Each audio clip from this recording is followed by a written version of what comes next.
சாதக நட்சத்திரத்தை எப்படி இயக்கிறதுன்ட்டு ஒரு உதாரணத்தோட நம்ம பார்க்கலாம். இப்போ மகாபாரதத்தில் அர்ஜுனன் பார்த்தீங்கன்னா, தெய்வீக எசர்கள் எதுவும் இல்லாத பட்சத்தில் காட்டில் போய் தவம் செய்து சிவனை வழிபட்டு பாசுபதாஸ்திரம் வாங்கணும்னு முடிவு பண்ணுறாரு. அப்போ அவர் அதுக்கு எடுக்கிற முடிவு என்னடனா, அவர் பிறந்தது உத்திர நட்சத்திரம். அவரோட 6வது நட்சத்திரம் அனுஷ நட்சத்திரம். அனுஷ நட்சத்திரத்தோட மடன் பார்த்தீங்கன்னா பனைமரம் அப்படின்னு வருது. இன்றைக்கும் பார்த்தீங்கன்னா ஊரில் அர்ஜுனன் தபசு அப்படின்னு நடத்த சொல்ல பனை மரத்தை வெட்டி எடுத்துகிட்டு வச்சு அதில் தான் அவர் ஏறி தபசு செஞ்சு பாசுபதாஸ்திரம் வாங்குறதா இன்றைக்கும் அந்த அர்ஜுனன் தபசு நாடகம் மாதிரி போடுவாங்க.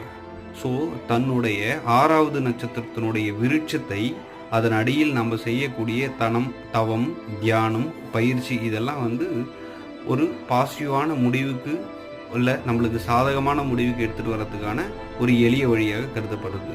இல்லை அந்த விருட்சத்தினோட பலகையோ மனையோ அதில் டெய்லி உட்காந்து தவம் செய்கிறதில் சிறப்பு.